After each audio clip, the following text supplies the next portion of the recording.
I'm Corbett Wall with DV Auction, here with your feeder flash for Wednesday, November the 9th, brought to you in part by Performance Livestock Analytics. You can manage your feedlot operation anytime, anywhere with Performance Beef. For more information on this, go to performancelivestockanalytics.com.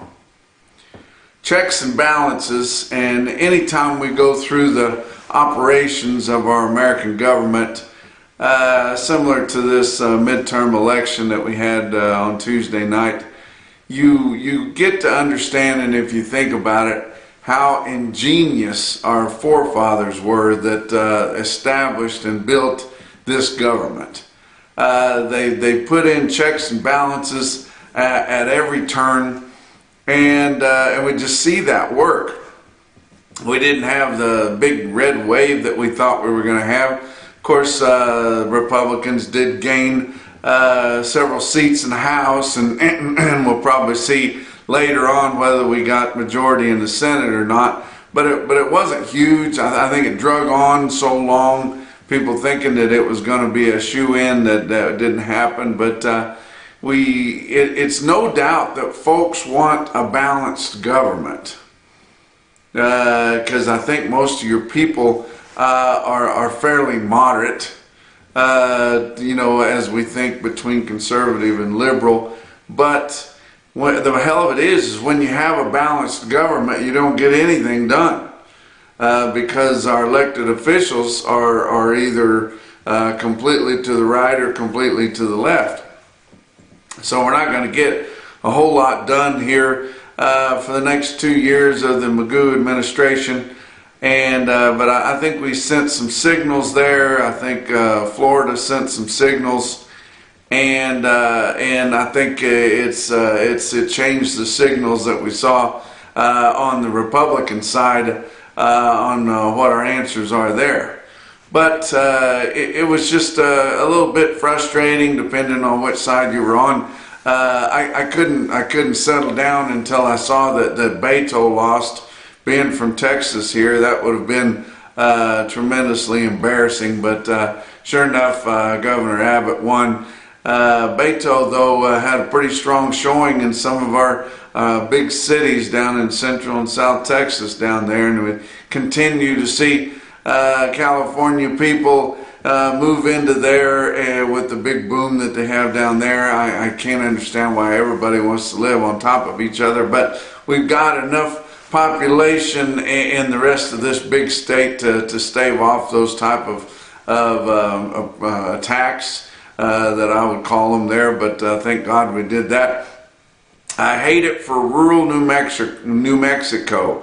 I talked to a lot of my friends over in New Mexico. They were excited about the chance of getting rid of Lujan, but we're not able to do that. You just can't outrun all the liberal thinkers in Albuquerque and Santa Fe. There's just not enough people in rural New Mexico to get any kind of straight thinking in there. That governor there's almost ruined the state. Did ruin several communities as far as I'm concerned, the way that she shut everything down. I remember I was going to a bull sale over there and went through Raton, New Mexico, which is a little town that I used to go to all the time when I was young. We used to go to the horse races there in Raton. Drove by the Raton, New Mexico Denny's, and they had tables and chairs sitting out in the parking lot, and it was about 40 degrees. So wouldn't that have been fun to sit out there and eat your flapjacks in the parking lot of Denny's? But she's back in there. She's going to be able to keep that seat. But Pennsylvania, which I lived for 3 years there, that does not surprise me that they could not decide, and people were so dead set on voting for a Democrat that they'd vote for a blithering idiot. It wouldn't have mattered. It could have been a mannequin or a dog or whatever. As long as it was that way. It's very frustrating there. Was excited to see Laxalt perform good out in Nevada. We had that cattle drive for him at Nevada Livestock Marketing in Fallon. there a month or two ago to raise money for his campaign. Looks like it went for some good there, but you know, it's just kind of frustrating to watch that kind of thing whenever you're rooting for one side and then you've got other people that are rooting on the other side, and they've got just as much right to root for their people as you do yours. But the checks and balances that we have in this American government are just, like I said, it's ingenious the way that they set it up. We probably wouldn't have lasted if they haven't put them in there as well as they did. Look at your cattle markets. We haven't seen any fat cattle trade to speak of. On a direct basis, going to tell you about a fat cattle auction there that looked pretty optimistic, but people have to pay attention to it. We have to realize that we're in the driver's seat right now. Time to make hay on this fat cattle market, which will in return you know, continue to support these feeder cattle and mostly calves that we're selling right now. But you know, if we don't continue to gain market position, we've paid way too much for these things already. But the live cattle futures have technical positives in them as far as squiggly lines, filling gaps and new highs and all that kind of thing. So we should see a little bit more support there. But you know, the live cattle futures on cattle is continuously just kind of a downer on our cash market, and everybody uses the live cattle futures to hedge their fat cattle. We are starting to see LRPs being used more on feeder cattle, but the feeder cattle contract's not really big enough to amount to too much anyway. It's just a derivative of the fat cattle market. But we did see big rains out west. That's going to help some winter grazing in California. They haven't had any moisture hardly to speak of for a long time, and big rains, flooding type rains out there. If you guys were watching the voting coverage, you saw that they had pretty big snows in northern Nevada. They can always use that, and we're glad to get it. But let's look at your board.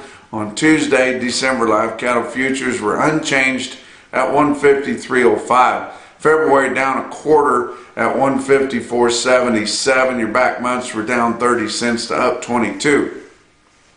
November feeder cattle up a nickel at 178.27. January down 2 cents at 179.90. Basically nothing went on in your cattle futures on Tuesday. Your back months were down 75 cents, and that was on the farthest out traded month, October of 23, to up a nickel, so not much there either.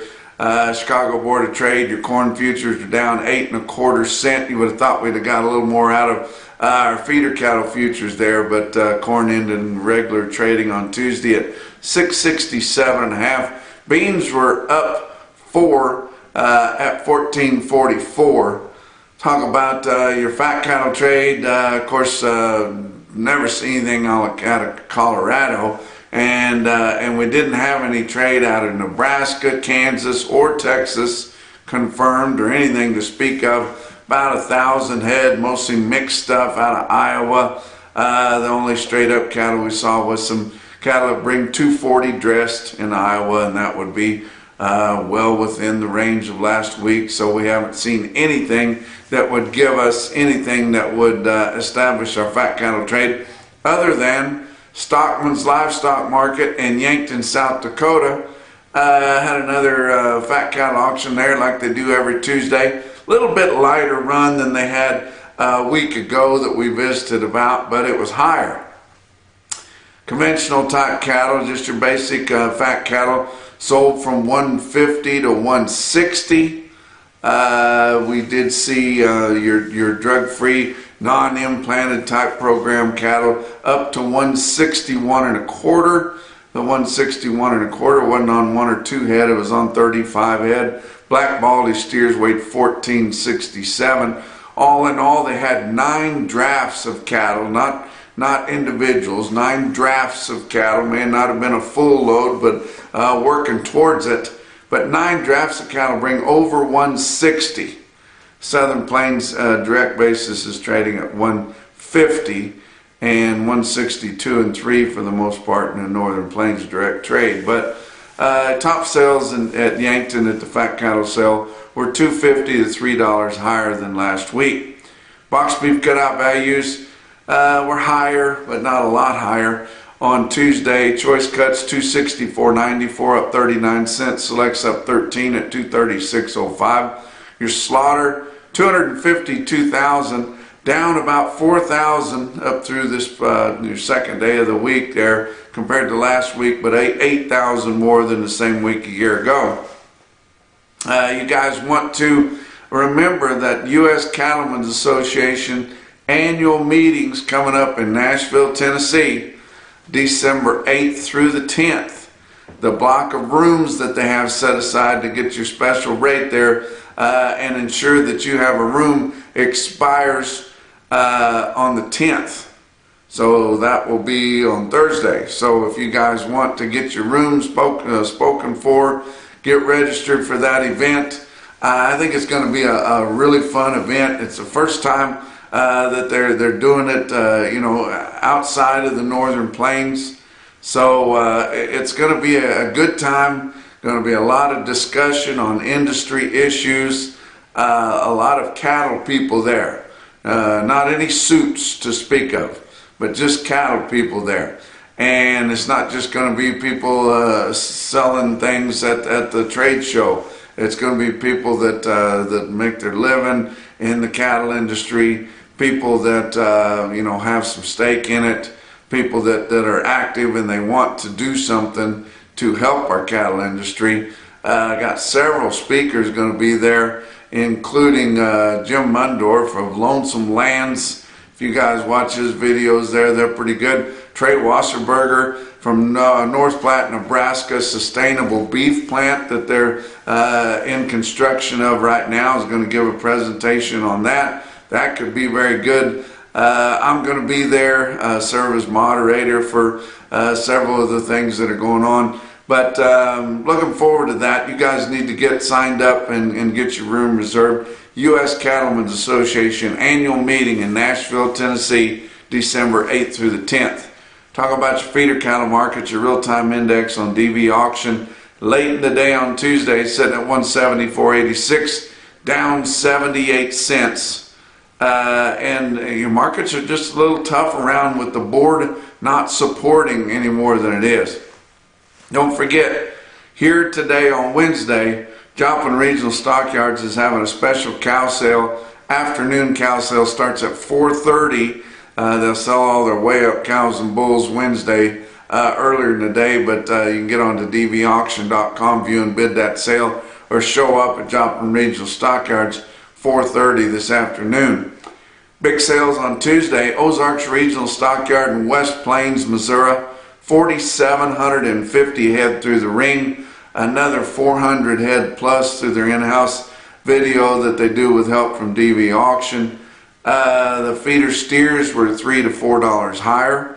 Feeder heifers were not well tested. Calves sold steady to $5 higher.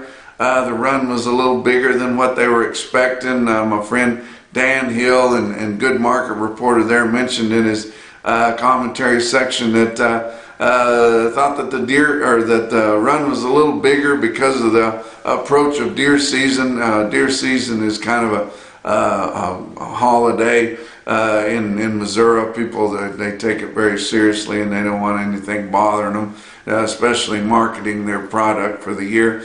But you look at an individual quote out of West Plains, there was 131 steers, weighed 792 at 180.75. Pretty impressive there. Here's the wettest stick out sale of the day was Phillip Livestock Auction, Phillip the Giant. When I pulled this market report, about 4,100 head. May have had a few more than that to sell, but you can pull that market report anytime you want.